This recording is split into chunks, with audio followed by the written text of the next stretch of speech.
Yeah, it's like that guy at Boiler Room, man, the main character. Remember, he finds out that he's ripping off the doctor, and then he calls back the doctor and goes, "You know what? I got this all wrong. Sorry, I'm gonna pull your money out." Like he felt bad because he knew that's all the Yep. money that doctor had. I mean, if we all talk, like if that's how we thought about it now, like this carrier is gonna go out of business if I continue to do this.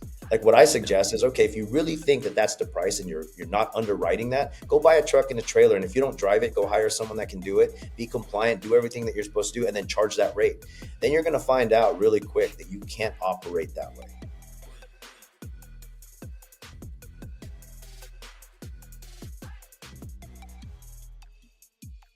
Before we dive into today's episode, I want to give a shout out to our sponsor, Sales Dash CRM. They are one of the only CRMs built specifically for freight brokers and freight agents. Not only can you manage your shipper sales prospecting, you can also manage your carriers and the lanes they run directly in the CRM. Check out sales-crm.com, and thanks again for the sponsorship. Now, let's dive into today's episode. Welcome back to the ThinkFreight Podcast. Thank you so much for joining us today. I'm your host, Thomas Wardine, and I am so excited to introduce today's guest. We've got Tristan Bordallo. He's the founder of ThinkFreight. Tristan, welcome to the pod, man. Thank you, Thomas. Thank you. How's it going today? You're in sunny California. I know, finally, right? Like, I'm so excited to have you on the show. We met at Broker Carrier Summit like 2-ish months ago, roughly now. And I originally saw you on, I think LinkedIn, I think either LinkedIn or Twitter. And I saw you were going to be there at DFW. So I messaged you and we had to connect. And, you have such a unique and interesting story, and what you're doing with ThinkFreight is so dope. So I wanted to get you on the pod and kind of share that with the rest of the world. I appreciate that, man. That was really cool how we met and how we just, it's the flow of life that I always talk about. I'm sure we're going to talk about that. But by the way, it's not that sunny. It's 48 degrees. It's about to be 51. It's crazy. California, where it's pretty cold. I'm actually wearing a sweater. Dude, I feel that. I'm in Houston too, and I'm in a sweatshirt. I told you a few minutes ago off camera. We have similar weather today. I woke up, it was 48 degrees, and I took my dog out and it was in the low 50s. So hopefully it warms up a little bit. I know we're going to be in the 70s today, but it's going to take a while to get there. Oh man, that's awesome. Yeah. The weather is weird. 70 to like 40s. It's weird. It is weird. Yeah. So what's going on?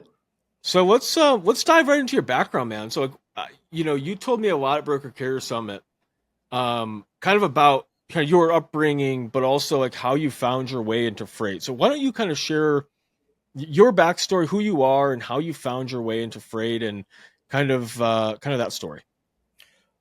Well, I didn't like everyone. You don't actually dream of becoming a freight broker or a freight sales guy. I had no idea what it was. But my friend's dad, his had an LTL, worked for Old Dominion, had an LTL brokerage out in San Pedro and Torrance at the time.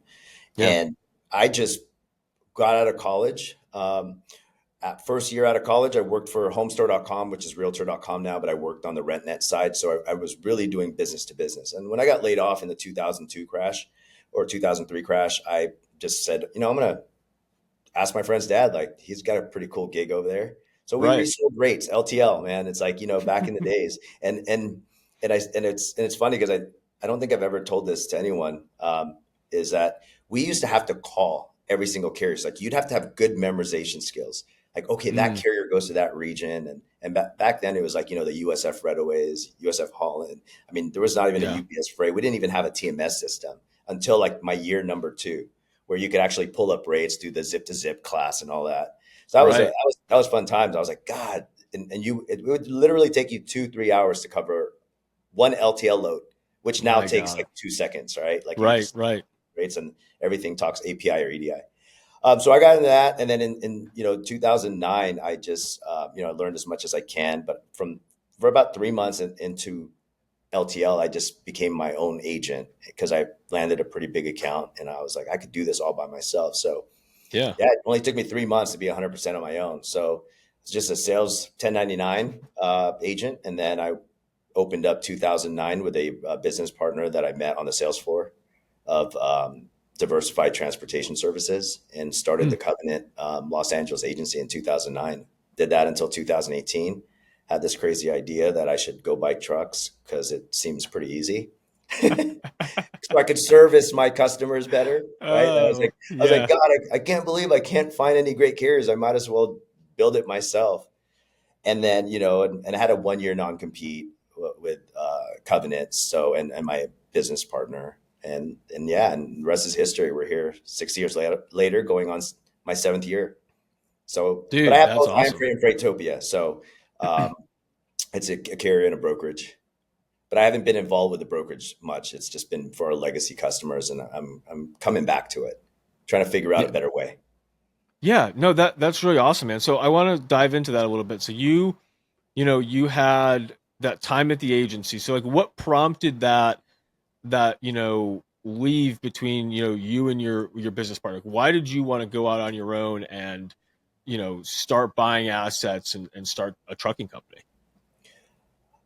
Well, I remember we would be talking a lot about legacy, and when you're an agent, you're just a franchise. It's not really your business. But I also saw the internet coming, digital Mm. brokerage. I remember, I think 2016, 2017, there was Cargomatic, and then Convoy. I just felt like, okay, they're going to take over our jobs. Because obviously it's technology. We're scared of it. We're old school brokers, right? We don't know Yeah. all this stuff. And you see these guys coming in and saying, hey, we built a platform. So I'm like, well, the shippers aren't going to need me anymore as a broker. So they're going to be on this platform. Of course, I didn't understand it. As a broker, you don't understand all the ins and outs of everything. You just understand that, okay, this is a platform that could take over my Right. job. I felt that at TQL too, because Yeah. the sentiment between brokers and a lot of sales managers was, well, it's got the backing of Bezos and it's Bezos' personal money. It's not Amazon. So he's not going to let this fail. He'll shovel money into it until it succeeds. And then they'll feed a lot of Amazon freight through Convoy. And that was a lot of the sentiment we heard, that like, hey, we really need to like work on our customer service and work on servicing our customers the best way possible so we don't lose market share to these digital online brokers. So I definitely understand what you meant there. Yeah, same thing, because we saw that, and you look at the investors behind all these companies, and you're like, dude, this is going to be it's going to be tough. Yeah. So what I did was, all right, I'm going to own assets. I'm going to figure out a way to buy these assets. So at least I'll get hired by Cargomatic and Convoy, right? Yeah. Eventually, if I have enough money. And I mean, I didn't realize how hard it was for doing these drugs. I just wanted another way out. I wanted legacy. Like, I wanted to have the name that I came up with and no longer be part of the covenant name. Like I wanted to build something for myself. Yeah. And the flow of life happened that my business partner was 10 years older than me, and he had a daughter that was in school. And so he didn't want to take the risk, which was, all right. It worked out where I ended up, just going on my own, Yeah. and yeah. Having a business partner for 10 years is quite different than being on your own for 6 years. I mean, you can make decisions a lot faster all on your own. And I'm Absolutely. not telling anyone to shoulder all of it on their own because it is stressful. But then again, I had 16 years of experience in the same industry. It's not like I was doing Right. something new. So there was a lot of overlapping things that could help you through all the hard times. So yeah. Dude, that's really awesome. So when you first went out on your own, did you just start off as like a one truck, one trailer operation? What did you do? What was that like process like? I went big, Thomas. I bought 3 trucks, dude. Like Woo! I just thought, You okay, dove in. if I'm gonna do this, and by the way, I don't even drive these trucks. Yeah, that was gonna be another question. Yeah, I was like, all right, I'm gonna buy these things, but I don't even know how to drive them.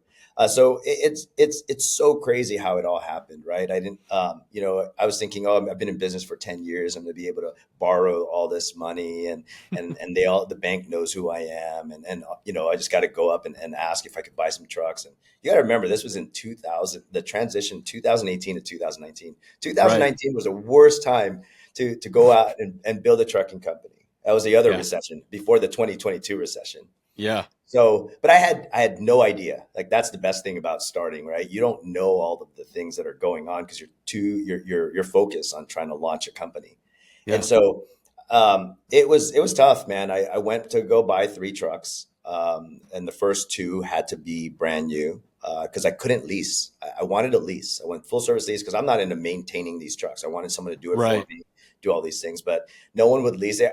Dude, everyone laughed on me on Valley Boulevard. So if anyone knows Valley Boulevard, that's the Hollywood of trucking in Ontario and Fontana. Like Valley Boulevard is where you could lease a truck, you could do whatever you want there. Yeah. For trucking, there's everything that you would need. And none of those guys believed in me. I told them I was with Covenant. I thought I was going to come in there and just get 3 trucks, sign a lease, and sign the papers and done. That wasn't like that at all, dude. It wasn't going to happen. I remember hitting up a carrier friend of mine. Said, hey, dude, how can I borrow some money? So he introduced me to this guy in Chicago, Joe from Commercial Credit Group. I got to give them props, man. They really are the reason why. Like today, I've had over $1 million that I've borrowed from them and paid them back. I'm 12 months away from paying them all back. Hell yeah, man. So they believed in me, but they pulled a funny one. Hey, we'll help you buy 2 trucks, but you got to buy one of our trucks that have like the trucks that they get repoed. And yeah, that was the deal. But luckily I had great credit. So if you're out there trying to start a business, make sure your credit is on point so you could that's good leverage, right? To get these that helps you out with your payments. So yeah, and I was able to do that. Would start off with 3 trucks and then finding the drivers. I remember how hard that was. Like, I'm trying to manage the fact that I don't have trucks. I don't have the money to buy the trucks. I don't have drivers, but I had a customer behind, which was Coolpack, right? They were saying, Tristan, when are you going to get these trucks? Right. So I'm here negotiating a contract with no trucks, no drivers, and no money. So that was pretty cool. But it came together at the end. I mean, that's what entrepreneurship is all about. You've kind of got to have cojones to do that, right? Like you have to be able to go out and say like, yeah, Coolpack, yeah, customer, yeah, whoever you are, yeah, I can do this. Yes, no, I don't have assets right now. No, I don't have drivers right now. Do I have any money? Absolutely don't have any money right now. Well, we will do this, and I know I will bet on myself, and I know that we will come and make this happen. And that's what you did, man. You really bet on yourself, and you really believed like, no matter what happens, I'm going to get these trucks. I'm going to find these drivers, and I'm going to make this happen. And here you are 7 years later, almost 7 years later, and now you've got how many trucks do you have now? Going in the 7th year is 8. So I have 8 trucks, 8 trailers. But it's That's awesome. It's funny that you say that because it's like, dude, it was never supposed to happen. Like I would never have done it again. I was just too invested in it. It's like almost going all in on your poker chips, knowing you don't have the best hand. Oops, like absolutely. But hoping this guy will fold that you throw so much at it. And I laugh about it because I'm like, this was never supposed to happen. It was, it's crazy how it happened. And that's why, and today I'm here, I had to go to that place to be able to do all these shows now that I didn't know the story was that great until, now I'm being more confident about the stories that I have. And I'm like, wow, that's there. And there's a lot of guys like me that with the same story. There are. I couldn't borrow the money. I didn't, but they're willing. And that's why I'm so passionate about helping because I don't want to go out and buy 100 trucks now. That was a dream. Right. Like I'm going to get to 100. Then I realized the responsibility of just having these trucks. And I talk a lot about responsibility because I just don't think anyone respects that part of the business. I mean, even on the brokerage side. And I think about how I was as a broker and I had no idea. It's like, no idea. And that's okay. No, that is that kind of takes me into my next point. What is maybe the most eye-opening thing since opening a trucking company, right? I come from the brokerage world, but I have a lot of trucking friends, but I've never lived that, right? I've never gone out and bought assets. I've never ran a trucking company. I can listen to how many struggles you have. I can listen to how many struggles all my other friends have. But if I'm not living that, if that's not my day to day, if it's not my asset, it's not my bank account, it's not my customers that I'm dealing with, I don't really know that true struggle, right? So like, what is maybe some of the most eye opening things coming from the brokerage world for you, as a new asset owner? I compare it to like being on like just playing sports, right? It's so much easier to talk shit about why didn't that guy run that way, or why didn't the quarterback pass it this, or why didn't that guy make the basket? And it's so easy to do that. And then and what I did was when I actually am the guy that's playing, the decisions that you make and how hard it is, it made me realize like, wow, like it's so much harder like we have no idea what it's like to be a quarterback with a 300-pound dude that can run 5 seconds and just total you, right? If you make the wrong left, right move. And Right. that's exactly what it felt like going, wow, I didn't understand. It's so easy on the sidelines to talk all this crap of what we could have done and what should have been done. And now there's just a big eye opener. There's so much to running a trucking company. And not just Yeah. by, you know, like federal regulations, but California regulations. There are so many things Yeah. that you have to be compliant with. It's no joke, man. It's sometimes I think about like I could just tuck all this underneath and just go back to brokerage and do what I did. Yeah. But that's not my personality, man. Like I said, I'm born again, man. I have a message now that I think that, and I'm older, I'm 46. So I've I want to make an impact, and Yeah. that was the legacy. And like I didn't know what legacy meant. I thought owning a trucking company was legacy, but legacy is the responsibility to share, what you've learned and start telling people and start helping people and start to give a care because now Yeah. I actually know what's going on because we're not going to have any great carriers left the way we're going.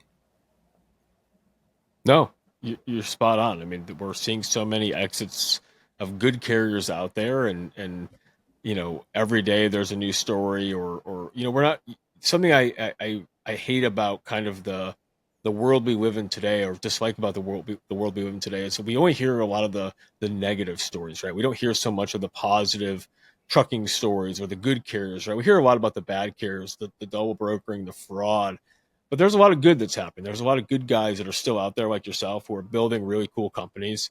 They're just trying to really make an impact and make a difference. And you had said something, we don't understand it. You had shared a pretty interesting story, I think, on LinkedIn a couple of days ago or a couple weeks ago about an accident that had happened, and your story with a brokerage. Can you share a little bit about that as well?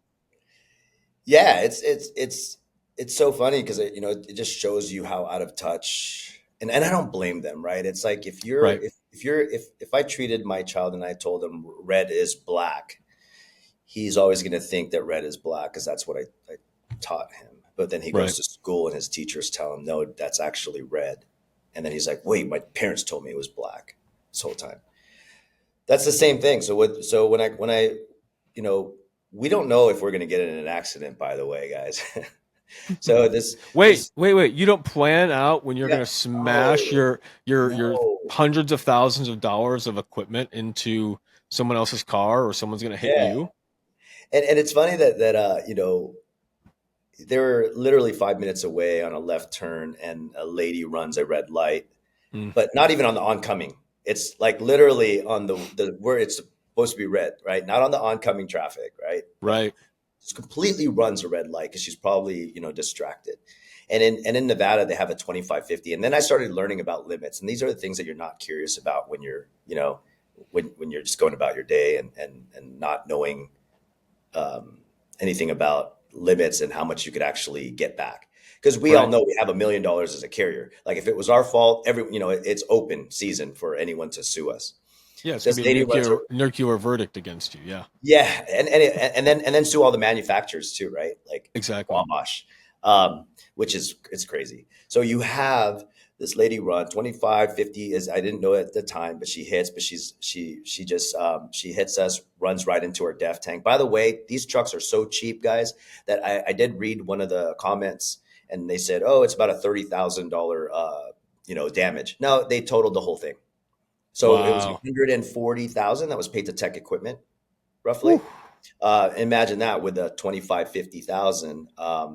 Yeah, it totally sucked. And then, we called the broker and said, hey, we got in an accident. The broker was so upset. She goes, you're going to call me 5 minutes before you pick up. And I was like, we had to show pictures. I mean, God, I mean, we had the burden of proof to show that we Wow. got in an accident, and that's okay, right? Like, I get Yeah. it. There's so many times that they've been tricked. So that brings me back to that point and to your point where it does suck, man, that these guys have no idea. They've been tricked so much Yeah. that even something so real can, they just look over it and think that we're lying. And then obviously they apologized and got it figured out. But yet I was left with to deal with all the mess, the financial mess, then putting my driver into a hotel in Vegas until we figured it out. And luckily, it didn't hit the trailer. We were empty Right. anyways. So, I mean, there was a lot of good things. I mean, there was a lot of silver lining. And my driver it was so funny because he's so OCD. Like, I can't even go in his truck without I can't go in my shoes in his truck. He's such the cleanest. I love his employee number 2, James. Right. And he goes, man, Tristan, all my change is all over the place. So he like kept his change like in his truck, and it's all like obviously it went all over, and I was like, and that was what he was worried about. It was so awesome. He's got such a great attitude about it. I love that. And I was like, I could just picture his OCD with all this change all over. But I'm like, dude, the truck is gone. I mean, you know what I mean? So Right. we're gonna have to get you a sub, and he hated it. Right, we had to get a rental, and rentals are dirty, by the way. Yes, they are. Oh yeah. So yeah, that was the worst thing. And I'm like, and I'm here thinking about how much the loss is really, and then the loss of not running. Like it's like a heart attack, dude. Like if you don't get everyone has a revenue requirement when they're running a business, whether it's Yeah. brokerage or trucking or whatever it is. You have a revenue requirement to be able to pay all your bills, and then you have, CapEx and OpEx that you have to worry about so that you could run and grow. But having that incident happen, it's not just $1 million for our insurance. It's or the loss. It's the loss of time, Yeah. being able to make revenue on that truck. I mean, it took us 2 months to figure it out. It sucks, man. And luckily I'm in a position where I can handle it, but it would put a lot of guys out of business. I mean, I'm hearing now from my friends that before it was like one mistake from going out of business or one accident from going out of business. And Yeah. then, one breakdown. I feel now it's like one call in sick away. Like if a driver calls in Yeah. sick and that truck's not moving, like we're done. Yeah. So Yeah. It's kind of the unfortunate reality that we live in today's trucking world, right? I mean, it's rates are so incredibly low, and for a lot of companies, especially trucking companies, a lot of their overhead is a lot higher. Like their operating costs are a lot higher than what they're even bringing in some of these rates. So it's like you said, it's for a lot of companies that one truck being down like that, having a driver down like that can be detrimental to their operations. yeah, I don't know how we got to this point. I mean, I'm sure I had, and me and all my broker friends and your friends have a lot to do with it too, right? Like Yeah. we had a responsibility. Well, we can't just say, here's what I hear a lot. Well, carriers should know what they should be getting paid. Not really. If you knew Mm, the type of these guys aren't business guys. They didn't get an MBA. They didn't even they don't have bachelors. They don't have, I mean, yeah. like we have to care so much more about the carrier than the carrier cares for themselves. It's like Yeah. having a child. Like you don't want to. The way I see it is, you have to know that they don't know enough. That they don't. There there are guys that are super smart, Yeah. right? That are running a trucking company, but majority of them, they're just doing it because that's the only thing they know how to do. Yeah. And as a broker, we're customer facing. We follow the news. We're more sophisticated. I think we should care about them because the choke point of every carrier. I don't know about you, Thomas, but my choke point as a broker and trying to service my customers, even crazy enough to go out and buy my own trucks, is to have a great carrier. So that's the choke point. So I'm not Yeah. understanding why we don't take that to heart, where we should be helping these guys, and it's not their responsibility to know everything. It's our responsibility to work as partners. It's like in a relationship, man. Like, oh, it's my girlfriend's responsibility to feel the way Yep. she does, and I'm not going to wash dishes. That's not what I do. Like, you got to Yeah. talk about it and figure out, like, how do we help each other, because I want to make you great. How can I make you a great carrier? Yeah. Exactly. I get so passionate about it, because I do, like, and if anyone doesn't believe me and says, okay, yeah, we have to take care of these guys. Well, look what's happening. There's so much fraud. Like, Yeah. that's not happening because we're paying everyone great, and no one's leaving and no one wants to deal with this anymore. Like, Yeah. forget it. And then now you're left with all the crappy carriers. We're not helping at all. Let me. I want to dive into that a little bit because that's a topic that I think that you and I haven't really ever talked about. I don't think. Have you, as a carrier or on the broker side, have you had any of your loads either double brokered or been um, on that side of fraud? Zero. In the It, 21 years, I've never been double brokered. And that's awesome. well, going on my 21st year. The worst things that have ever happened to us was, remember those fuel advance back in the days? This was way before, like, so at Covenant we had this rule where we would not let anyone haul for about a year because we got um, the whole fuel advance. So we're like, okay, well, you can't get a fuel advance if you haven't been in our system for a year hauling freight. That's about how That was TQL that was too. If you were a brand new carrier, like you're not getting a yeah, fuel advance or any advances yeah. unless it was very special circumstances that came from like our carrier department and things like that. Yeah, that was it. And then one of the things that I always learned was, and I learned this from Covenant because we handled UPS and FedEx with them. We helped them. We were basically carrier sales, even though we didn't know what carrier sales was because they needed help in California. And they Yeah. would say, "Hey, you guys have some carrier friends out there." So we would go out and then look for carriers, but we would actually shake their hands. We would go Mm, out there and we'd see these guys and we'd say, "Hey, we need team drivers," and we'd go out and see the operation like real old school. I mean, yeah.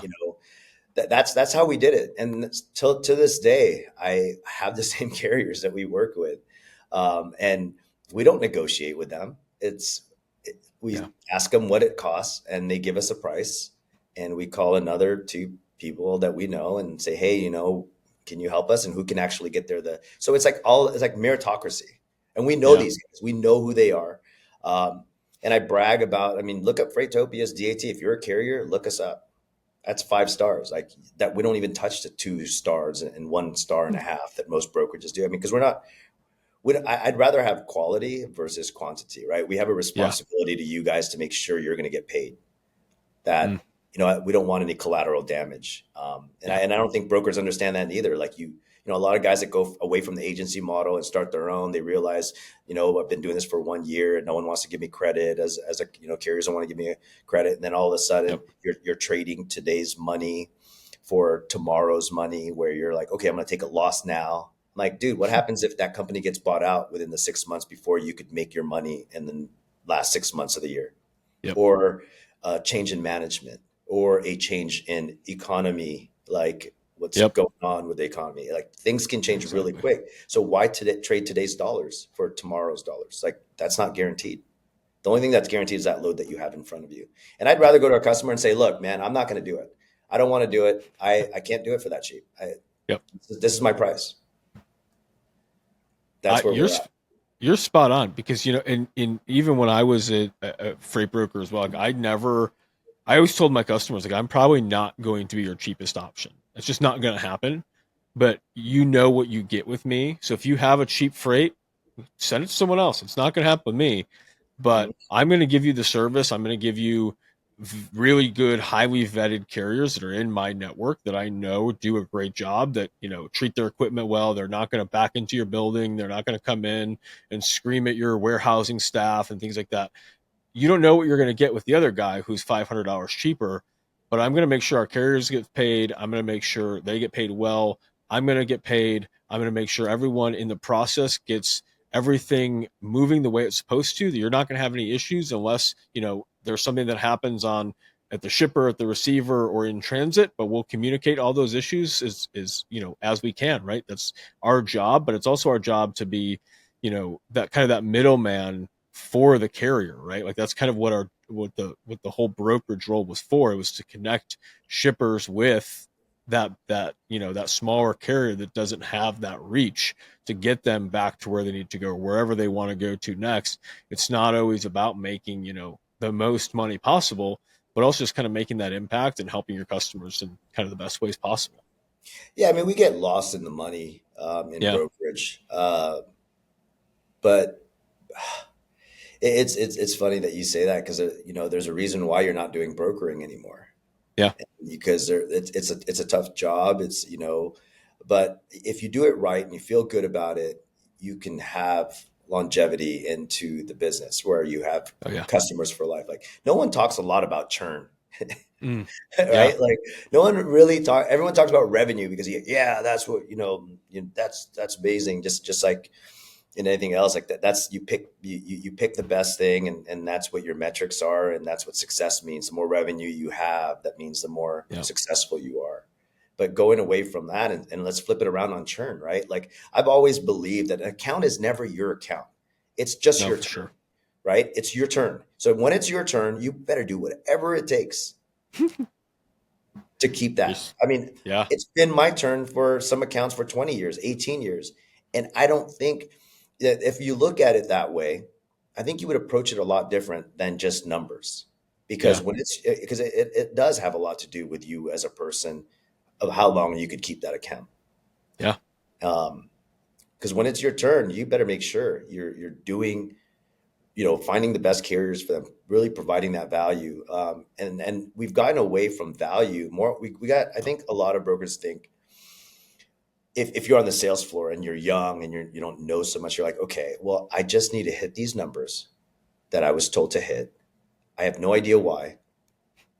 And I don't care to underwrite why this data is the way the data is. I just Yep. need to hit my numbers so I can keep my job. Yep. And these carriers better bow down to me because I have the freight. That's not relationship building. That's not what said Mhm. originally why this brokerage was started in the first place. Like how many of the guys go to, look at the past to navigate what they're supposed to be doing now? I mean, I'm Right. wondering how many of these guys actually go to class. I mean, Thomas, you could tell me about TQL. Like, was there a class saying, "Okay, guys, we're here to make sure we facilitate a fair outcome for both the shipper and the carrier"? Like, is Yeah. there a class that everyone goes into, or is it like I don't know. It reminds me of like Boiler Room, right? Like, No, it's and all it, about money, man. yeah, Revenue and and and and and making as much money as possible. Yeah. yeah, it's like that guy at Boiler Room, man, the main character. Remember, he finds out that he's ripping off the doctor, and then he calls back the doctor and goes, "You know what? I got this all wrong. Sorry, I'm gonna pull your money out." Like he felt bad because he knew that's all the Yep. money that doctor had. I mean, if we all taught, like, if that's how we thought about it now, like this carrier is gonna go out of business if I continue to do this. Like what I Yeah. suggest is, okay, if you really think that that's the price and you're not underwriting that, go buy a truck and a trailer, and if you don't drive it, go hire someone that can do it, be compliant, do everything that you're supposed to do, and then charge that rate. Then you're going to find out really quick that you can't operate that way. Yeah. No, dude, that's a spot on statement because you went out and actually did that, right? You went out and literally said, I'm gonna go out and buy assets and I'm gonna set my rate. So let me ask you, I want to dive into that a little bit. How do you figure out your rates to charge as a carrier? Easy. You look at your cost. Yeah. You need to make a profit to stay around tomorrow and say, here you go. That's what I need to charge. And Yeah. it's not negotiable because I'd rather go out of business. I'm not afraid to go out of business. If no one wants to pay me for that, then that's fine. Right. Yeah. Like, but this is what it needs. And originally, Thomas, I didn't run this business to say, I honestly, I had no idea I was going to be in this position to still be here 6 years. I just wanted a great carrier for myself.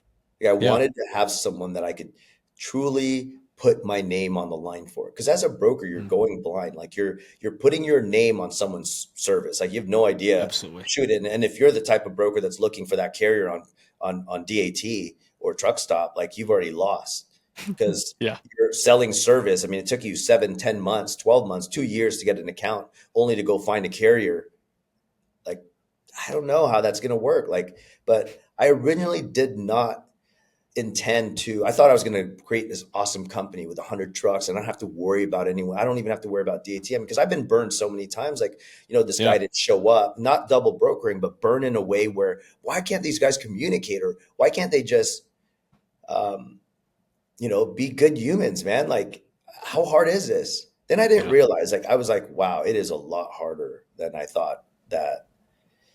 Yeah. And then it became something else. Like you actually don't end up where you started the business. I mean, I originally thought, but now I'm like, okay, well, I have a great share for experience share to everyone and say, hey, look, I kind of see Yeah. what's going on and why we have, 20 vetting tools now when we only had carrier 4-in-1. I was talking to some old school brokers I talk to old school brokers all the time, and I go, remember when you had carrier 411, and then we would call the carrier, and then they would actually deliver, and the only time is when the driver didn't answer his phone. We would get so mad, and we couldn't sleep at night, but he ends up delivering anyways. Like, but we weren't worried about what we're worried about today. Yeah. And yeah, that's digital, that's technology, and it's going away from the human aspect of what brokering is all about. But sometimes I wish, I'm like, dude, maybe we should just have all autonomous, have everything. Like we could have vending machine brokerage, vending machine trucks. No one has to man everything down. And I wonder if the customer would be happy if we had just vending machines of trucks, right? And vending Right. machines of brokerage. But I don't know, man. I feel like I do have a responsibility now to share what I've learned. And that's why I'm out about, I went on LinkedIn, man. That's how I could have just gone away quietly. But I went on LinkedIn. I just felt that I want to build something that has impact Yeah. and with intentions to really help. Cause I didn't do all this for the money in the last 6 years. Right. Because if I did, I would have quit already. I'd been done Yeah. and turned these things in and done. But I want to. I now want. I want to have. At 46, I really think I could make a difference and really help the carriers that want to do a great job and put them in profitable loads. And that's what I'm going to use my brokerage for. Is I'm still going to work for my money, and my part. Like, but I'm just going to share the equity now.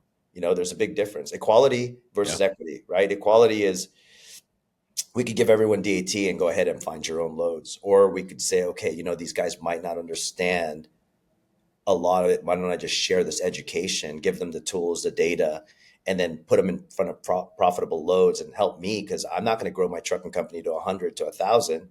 Why don't we Yeah. do it together and join forces and share the equity? You said a couple of times you don't want to have like a big fleet of trucks. So, what is maybe the goal over the next 3 to 5 years for I am Freight for the asset side? And what is, I guess, making a difference in the carrier community mean to you? Well, I mean, put it, collaborating. It's fragmented, and if we could Yeah. come together and really share our data together, and we could go to better customers and say, look, here's a group of guys that are willing to do a good job. Here's our rates, no negotiations. This is Yeah. what we need to live, and if you want us to stay around tomorrow, here's what we need. Like Mm. that's the message that I want. And with I Am Freight, I plan to maybe only grow, up to 10 trucks and just have it for our so I could be part of that community still and show them that I have skin in the game, that I'm not Yeah. just here saying, all right, guys, I'm a broker now. I'm done. I learned as much as I can. No, I mean, I still need, I mean, I'm providing jobs and if it's 10 guys that I can help and have a place like James and Glenn have been with me since day one, and they're still here. So that's 6 years and I hear all the time, like, I thought that's just natural, but everyone goes, what? You've had drivers there for 6 years going on seventh? And I'm like, yeah, I don't know. Maybe I must be doing something right. Yeah, exactly. Well, and I want to dive into that actually because staying positive, having a positive mindset in life in general can be really tough, but also like in this industry can make it even tougher. How do how do you maintain such a positive mindset and staying so positive with so many things that everyone talks about being on fire all the time? Man, it's, I just, everyone knows like how to become happy or Yeah. how to do this. And you could leave the business, I guess, I'm just joking. But I stay positive because it's who I've become, and I wanted to test myself because there's a lot of fires in this business, especially owning trucks. Like, talk about something Yeah. happening every single day. That happens, and the way I stay, there's nothing I could do. The reason why I stay positive is that you know it's life. We're going to go through all these things, but if you could turn it into an opportunity, and you talk about fires, like 7 months into the business in 2019, my first truck went on fire. The one that Commercial Credit Group sold me, that went Yeah. on fire, right? I almost quit then. but I remember my wife said, you promised Glenn and James, like, you're going to change their lives, and you're going to, and I was like, oh wow, that's it. So I look at a bigger picture now. It's not so Yeah. much of what happens every day, because if you let everything go get to you every single day, all the little things that get to you every single day, you're going to just be miserable. But if Yeah. you focus on the bigger picture and just within your control, like you surrender to it, you surrender to all the things that happen. You just, that's where I get vibes, y'all, and flow of life, because I really am just letting all that, just happen. I mean, Yeah. look, if I didn't get, if that lady wasn't on her phone and didn't read, wasn't looking at her phone, or I don't know what, I'm making assumptions, but she ran a red light, she hit her truck. I could say, dang, why does that happen to me? Or I could say, look, I told a story and I had no idea that Alex was going to pick it up. Yeah. And now I get to tell the story. That's the better way of looking at it. That's the flow of life. Or if I didn't go out and buy these trucks and just did what I, and didn't go through all of the hard things, I wouldn't be able to talk to you on the show, because I wouldn't be interesting. So that Mm. is um, that's the silver lining, man. Like, man, and that's why you don't ever hear me really talk about, like, every day, oh, I went at a shipper, then they kept me there for 6 hours. And I'm like, everyone knows that happens. Right. Right? Like, everyone knows all the crap that happens. And I could talk about that all day. But what I really think is, I really want to push for change, and it Yeah. needs to, talk about the good things. And like you were saying, the positivity of every outcome. You got to find it. And that's one thing that, one of the, I spoke to a guy that's, part of this entrepreneurs organization. I spoke to a really, really successful guy, and he goes, Tristan, you want to know what the unlock is? When you can turn the worst day of your life, the worst thing that has ever happened to you, and you could just tuck that away and move on, Mm. that's when you know you're winning. That's when you know Yeah. you can go be happy. Like, that's why I think about that all the time. Like, wow, I don't have to go to a big conference to pay hundreds of thousands of dollars to see Tony Robbins. Like, that's Yeah. exactly, I'm like, what's the biggest takeaway at a Tony Robbins $100,000 seminar? And he said, dude, if you could turn the worst day of your life to the best day of your life, you're winning. And I was like, Yeah. damn, thanks for saving me $100,000 and not Dude, I having to love that. walk on fire, right? Right. Yeah, I get the, that's the philosophical part of it. Like, and then we could talk about philosophy all day, but actually doing it is different. And I think that's why I really want to share the stories out here, but good stories, not Yeah. us, being held up in a storage facility somewhere, or a delivery, or a broker doing us wrong, and this and that. Like, it's just a matter of, like, hey guys, let's just figure out a way to get these guys to a level where they could make a living. Yeah. And I go on tangents, dude. Sorry, Thomas. Okay. No, please, dude. I love them, dude. Absolutely love them. It kind of brings me to my next point, because you really weren't on social media like a year ago, right? Like, this is brand new to you as of like 9 months ago. Yeah. What prompted you to get on social media and start like building more of your businesses in public? Uh, that's something that I had to learn. Um, Yeah. it, I man, believe it or not, I've never had a Facebook. Just didn't really care about social media. Yeah. I had an Instagram for my friends and family, and I have two kids, 10 and 12. And so, you know, I just, they're on TikTok and they're on this. And I was thinking, man, maybe that could help me in my business. But I'm like, oh, no, I'm boring. There's all these things that go through your head, that you're Absolutely. like, oh, I suck, and no one's going to want to listen to me. Like, who really cares? That Yeah. was my attitude until I got to a point of being happy with myself and Mm. saying, okay, I don't care what anyone says anymore. I have a bigger message. It's not about me. It's about the people that I'm about to help. Yeah. And that's the story that I want to tell. And So 9 months in, and about 9 months ago, it's funny because I was talking to my group of friends and my, like basically a group of advisors of entrepreneurs, and they're like, Tristan, you'd be so awesome. You should be on TikTok or this and that. I'm like, dude, I'm not doing that. Like my kids are on TikTok. Like I'm not going to compete for views or whatever or peep followers with my Yeah. kids. And then, I remember, I had a LinkedIn from my Covenant days because, we had that presence. I was like, you know what, I'm just going to revive it, update it, and do things. And then a friend of mine, Jeremy, was like, Tristan, you got to go on it. All the guys are there that are really like they have great stories. I think you could resonate with them. Yeah. And that's what got me to do it. And honestly, it sucked the first couple of months. And everyone knows this Oh yeah. process where you're going out there, no one's listening. And I'm like, dude, what am I doing all this for? Then yeah, then eventually, Yep. yeah, it just gets traction, and then I'm glad to meet guys like you and guys that are thinking about and girls that are thinking about the same thing. Yeah. And it is and I know more people are going to jump onto LinkedIn from like X and others just to see, okay, what is this side of the world thinking? Like, what are the guys Yep. behind the desk with awesome computers that are highly educated that are, what are they saying? Like, I want them to go on LinkedIn because now I see the power of LinkedIn. Like I Yeah. had no idea. And we're B2B, right? Like we're not Yep. business to consumers. We're not trying to sell the next coolest face wash or coolest like dude wipes. I don't know. Like we don't need to be on Instagram.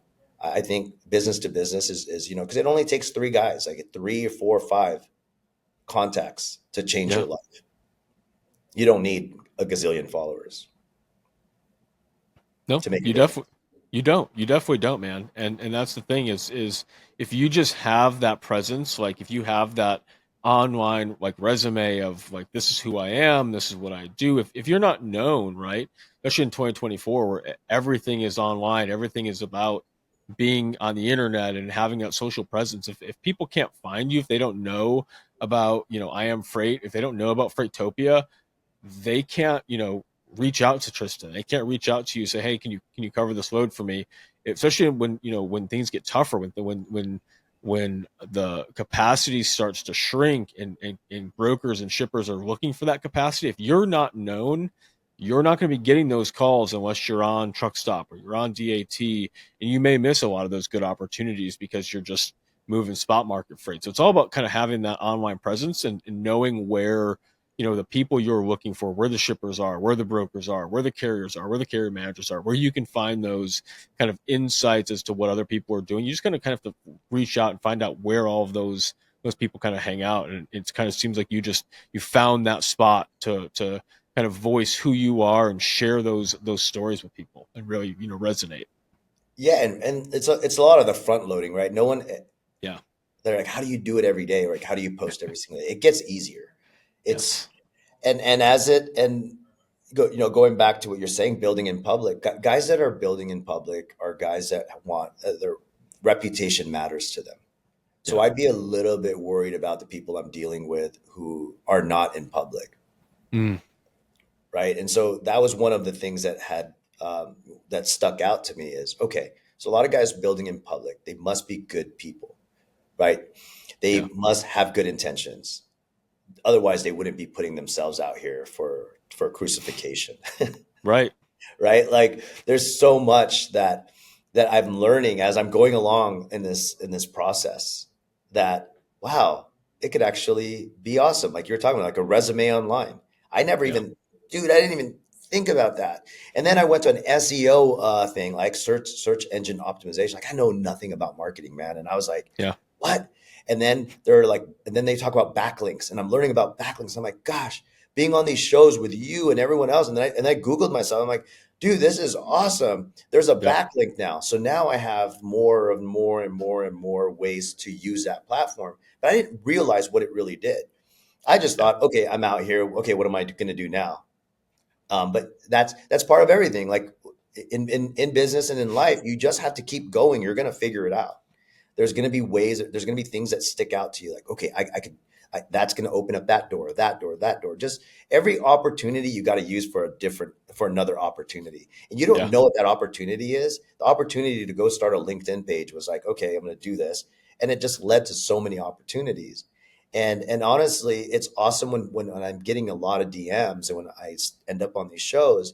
Oh, let's collaborate. Now I'm attracting these people that I otherwise would never have been able to collaborate with or even have a conversation about anything freight. And being able to pick up the phone and talking to some of you guys, it's freaking amazing, man. Like no one understands that power. And it seems like we've already know each other with what we post, and it shortens that cycle of getting to It know each does. other.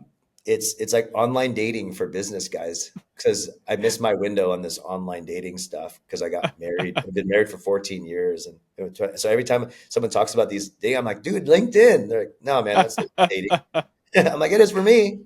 Yeah, it's dating for professionals, right? I mean, hey, Yeah, I met my lady on a dating app, so I completely like understand. But like I like the same thing. Like LinkedIn is like that for my business. Like it is like that dating app. You can find the people that like you want to attract in your business to yeah, you by posting online and sharing your stories and finding that relatable content that kind of resonates with everyone that you've experienced. It's invaluable. yeah. And I mean, it's there's a lot of a hate on online, and I started to see Absolutely, that, and that's one of the things that really scared me was, all right, people are, definitely, and I really take that to heart because yes, even though it's business, it becomes personal. yeah. No matter how we say it, it still becomes personal, and it sucks. So, but I'm so much above. I'm above that now. I'm above the fact that okay, if someone's gonna hate, that's fine. Yeah. I mean, but how can and how can I make it better for that person? Like, I'm not going to make everyone happy, but that's not, it'll hurt now. But I tell myself, I'm like, you know what? It's part of this process. It's the process to meet the Thomases, the Alex Yeah. Mize, the Tim Dooners, like the cool dudes that are on LinkedIn right now. The Nate Shoots, the Nate Johnson. I mean, everyone that's Good awesome. Like guys. Yeah. Mike Bush. Like I'm meeting all these cool guys, and I'm like, wow, dude, that is so much better than getting caught up on one guy that's probably having a bad day or a bad experience, and he just says something bad. I mean, yeah, you shouldn't be scared of that, and that's what I was scared of. And I want everyone to know that just move along, and find the Yeah. cool guys that you're set out to meet. That's the flow of life. I think that something that resonated really well with me that, you at Broker Carrier Summit, you, Alex, and I were all talking, and he was talking about he doesn't even read whether it's positive comments anymore or bad comments because it's just, some of the negative comments they can really impact you, right? Like those things that are said can be very detrimental if you let them become detrimental. But if you don't even give kind of those trolls, those people who are maybe jealous of what you're doing, or they're not, they feel bad about themselves because they're not kind of making the impact that they think that they should, so they're going to leave hate on you. It's just not worth our time. It's not worth the energy because we're all trying to put out kind of that positivity and those good vibes out there into the universe, and that's what we're trying to reciprocate. Yeah, it's crazy that I love hearing that from you guys because you guys have been doing it way before I have, and it was great that you guys are so vulnerable about that experience share where yeah, man, it's gonna suck. So just don't even read it. There's gonna be haters, and I was really surprised. I'm like, dude, how can guys hate you guys? Like, it's so weird. I don't understand. Like, but I guess it's humans are gonna do human stuff, and then the only thing I could do is look up to guys that have done it before and say, man, how do you guys deal with it? And then it's amazing that there are guys that are willing to share. Like, yeah, Tris, just be ready because I have no idea, man. Like I mean, all I know is you know, just keep telling good stories and figuring out a way to win win that happiness and win the people Yeah. that are really going to matter because those are the guys that I think will help us uh, get this change on get this ball rolling on the change that we all want to see in our industry. Speaking of change, last week Craig Fuller he put out kind of controversial article on Freight Waves calling the end of the freight recession. I want to kind of get your opinion and your vibe and your feeling of the overall freight economy and what you think in terms of that call. Now, I will preface this with saying, so, when I was at Freight Waves a couple of years ago, Craig called the initial like freight recession in March of 2022, saying that it was incoming. With that, kind of in mind, what are you seeing? What are you feeling? And what do you think of that call? Um, I think it's I first of all, I don't know Craig too well, and I don't know Yeah. I hear Freightways, and their job is to report. Yeah. Um, but it is a statement. I feel that is I don't think it covers everything. I mean, I don't know Mm, what we would have to understand what he really means by that. A yeah. recession with the shippers, maybe. I mean, I have no idea. Like I feel like that was a really, really bold statement that needs more understanding. But what I could tell you from what I'm seeing Yeah. is that there's still a lot of things to fix. There's a lot of carriers that are really struggling. Um, and there's a lot of the cost is going up. No one's talking about that. And that cost can drive someone out of business. Yeah.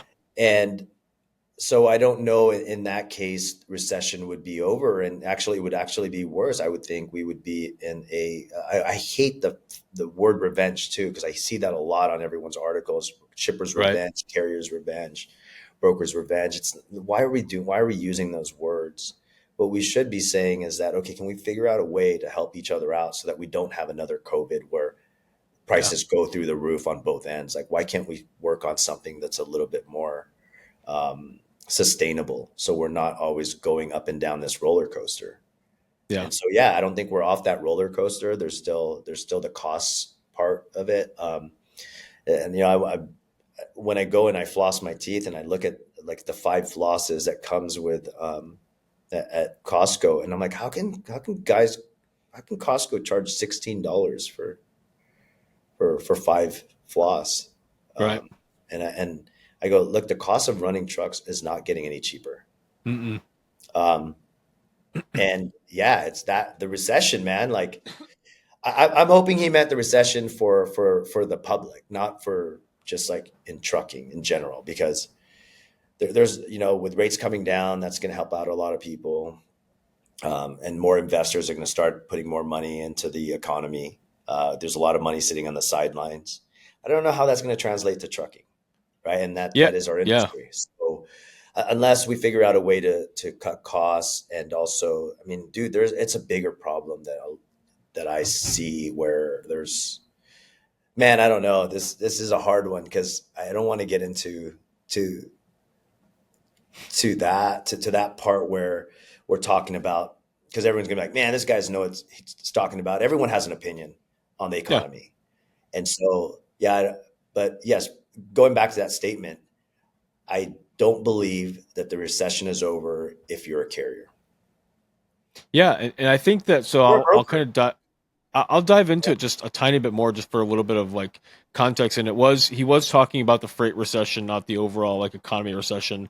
Um, and it was kind of heavily focused on tariff concerns. So his indication was, a lot of companies are going to be bringing in so much freight over the next 3 to 9 months before tariffs start on these Chinese goods and other global goods, that it would push volumes up a lot more, which we are already starting to see.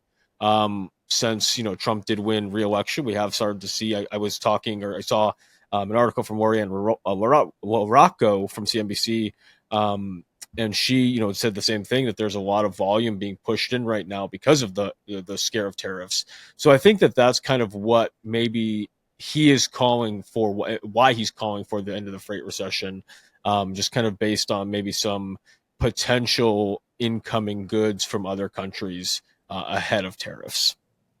yeah, no, I can see that happening. That there's a lot more to have it. I mean, how does that relate to how many carriers are left to do that, right? Or how many are Yeah. going on the rail?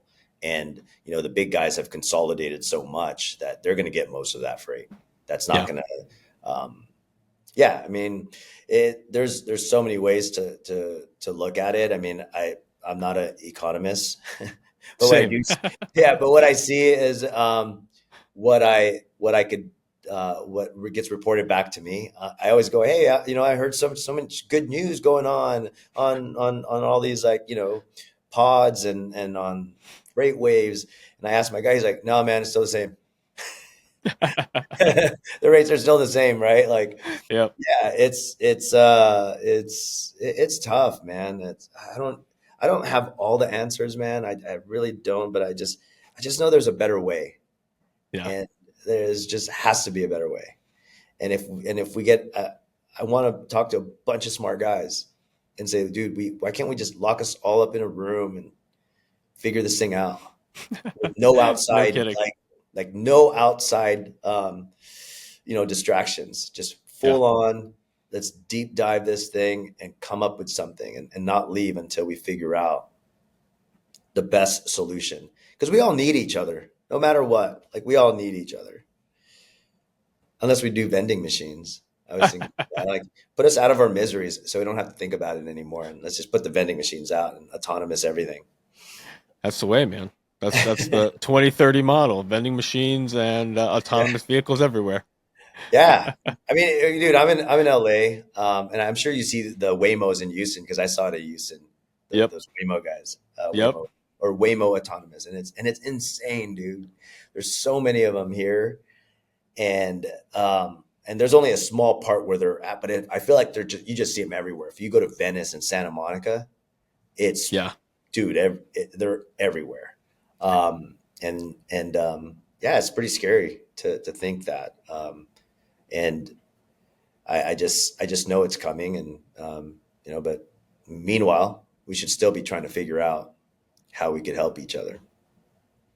Well, to touch on your point really quickly, being here in Houston with autonomous is, we've got Aurora that runs their trucks from Houston to Dallas and Oklahoma City, and then soon they'll be running them to Phoenix as well. Funny story, but when after Broker Carrier Summit ended, I was on my way home.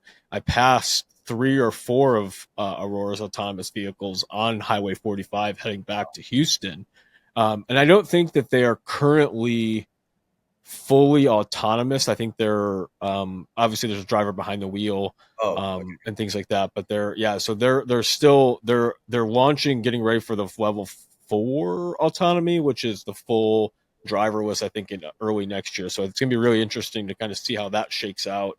Over the next year or so as that starts to happen here in Texas. Well, I'm supposed to meet a guy out in Orange County. I'm going to get so one of my friends who has an environmental company has a Yeah, lot of connections, and he's like, Tristan, you should talk to this guy. He's doing autonomous trucks. And I was like, cool. I just want to see how it actually really works. Because, yeah, there's one thing to be fearful of it and then to really understand. So I'm really careful about, not having this fear anymore, and really trying to deep dive and understand like what is going to actually happen, and, yeah, and, and, and be responsible in how I report that. Because absolutely. it is scary, man. Like, and then I love that you're just saying that there's not one person. Still a person in that. And I think about that. Like my idea is like, oh, that'd be cool if we could just. It's like an airplane, right? They're like 10 minutes of the whole 2 hours, 5 hours, 6 hour flight, or it's all autonomous. But there's Yep. still a guy in there. I'm sure you and I wouldn't want to jump in that plane and saying, wait, what do you mean? There's no one here, and no one's going to be at the cockpit.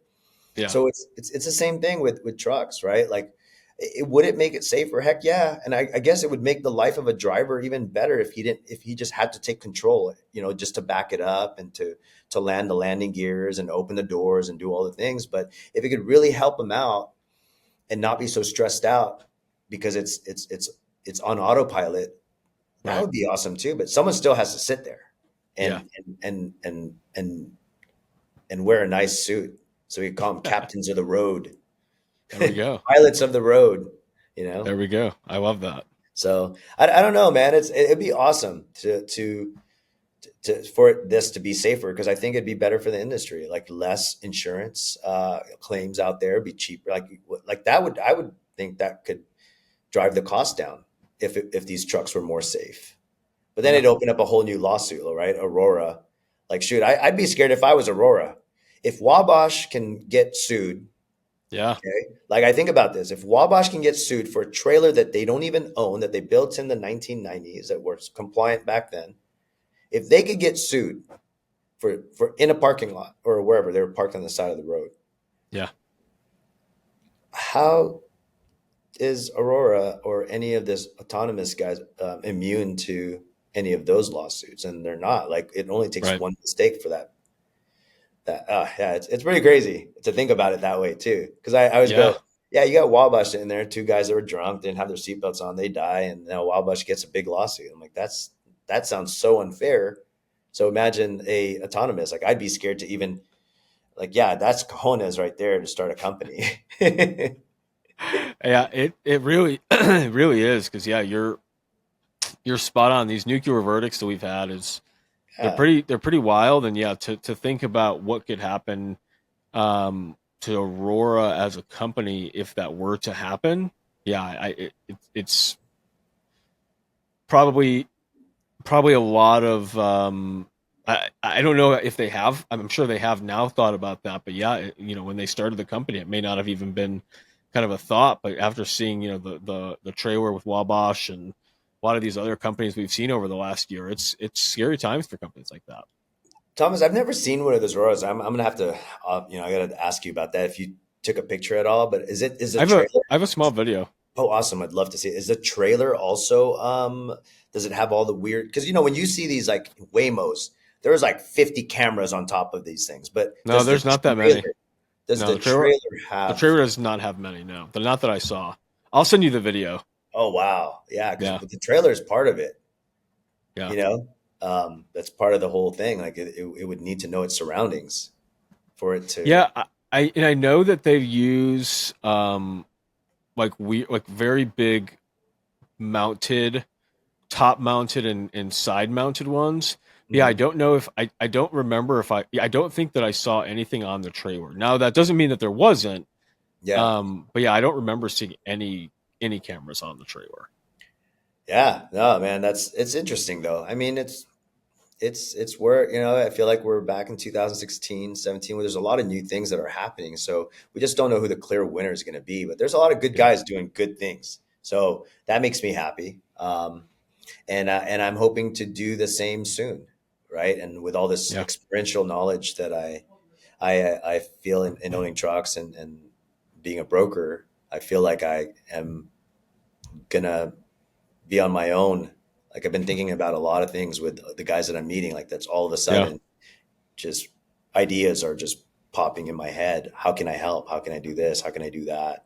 And be really intentional about it. Not just come out and say, I raised a lot of money. Right. I'm going to change the world. No, man, being intentional is the most important thing for sure. Yeah. I mean, raising money is not a business. I guess Right. some can argue, yeah, it is, but Oh man, I want to bring up two more things before we wrap. Is of course. one thing I thought was interesting is your email address for I am Freight, all day at iamfreight.com. And you had mentioned you wanted me to bring this up. I didn't ask you about it. I did ask you about it when you first gave it to me. You said bring it up on the podcast. So I'm bringing it up on the podcast because I'm interested in this story. So what is your all day email all about? So when I was first dispatching these trucks, like my first 2 years, I met this kid at Echo, such a cool carrier sales guy. And he's like, man, I can trust you. You're freaking all day. And I said, man, when I have a team that I actually, okay. So going back to Freightopia, our operations group is called Ninjas because we're Yeah. like, ninjas at Freightopia. That's like all operations and gets everyone customer service and everything. So I didn't want to copy that same thing for I Am Freight. It's completely two different companies. Right. So when this kid said all day, I go, dude, what do you mean by all day? That just aged me. I was like, what does all day mean? And he goes, man, you're all day. You like come through every single all day. And I'm like, that's an awesome name. So yeah, it's all day at I Am Freight, and now it hits us all. So now it's just all day, and it's a funny story because I love that. Like, yeah, man, we're all Yeah. day. Dude, I absolutely love that story, dude. That genuinely, like, I'm glad you made me wait to share this on the podcast. Yeah, you might as well just have fun with it, right? Like I was Yeah. like, imagine a customer going, why is it all day at imfreight.com? So Yep.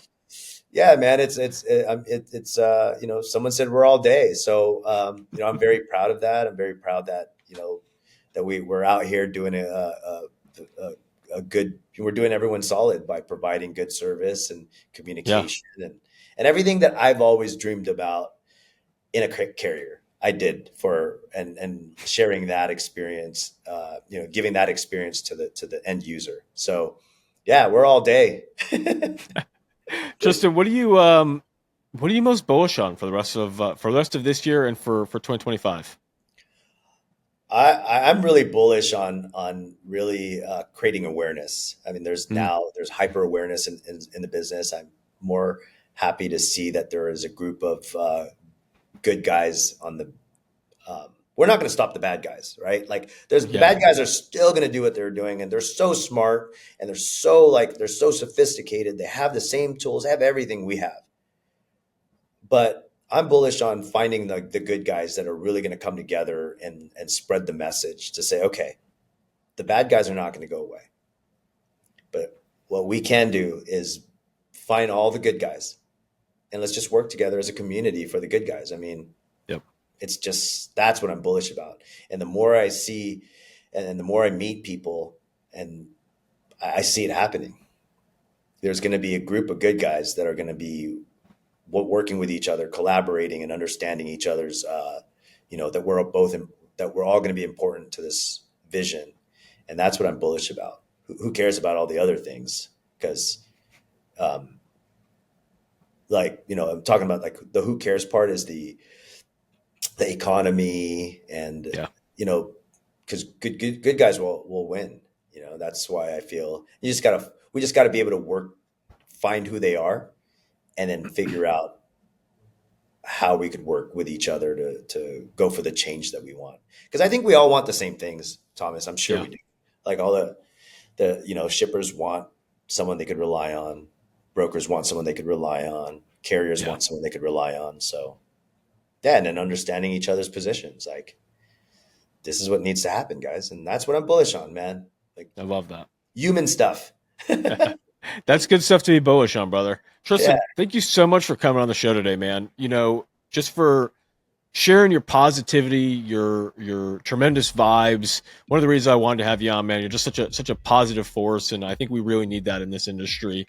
If our audience wants to get in touch, if a broker wants to get in touch, where can they find you? Where can they how can they get in touch with you online?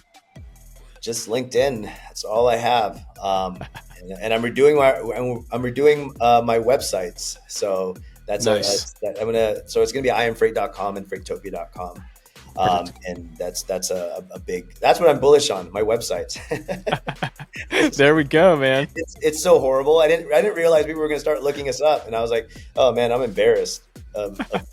It was so bad, but that's business, man. You know, you just got to It keep is. just do, and then figure it out. And when things start getting better, you just start doing better. I don't know. Exactly, man. You rebuild it and you'd make it a little bit better. You Yeah, guys, if you guys are still listening this deep in the pod, I appreciate it. Make sure you guys check out Tristan. I'll have all his links. If his websites are live when this goes, I'll have all his website links. If not, I'll have his LinkedIn. And if you guys like today's podcast, I really appreciate if you give it a like and review. It helps us out a ton, helps us keep going. And don't forget, we do drop 3 weekly newsletters at thinkfreight.io, Monday, Wednesday, and Friday. And don't forget to think freight.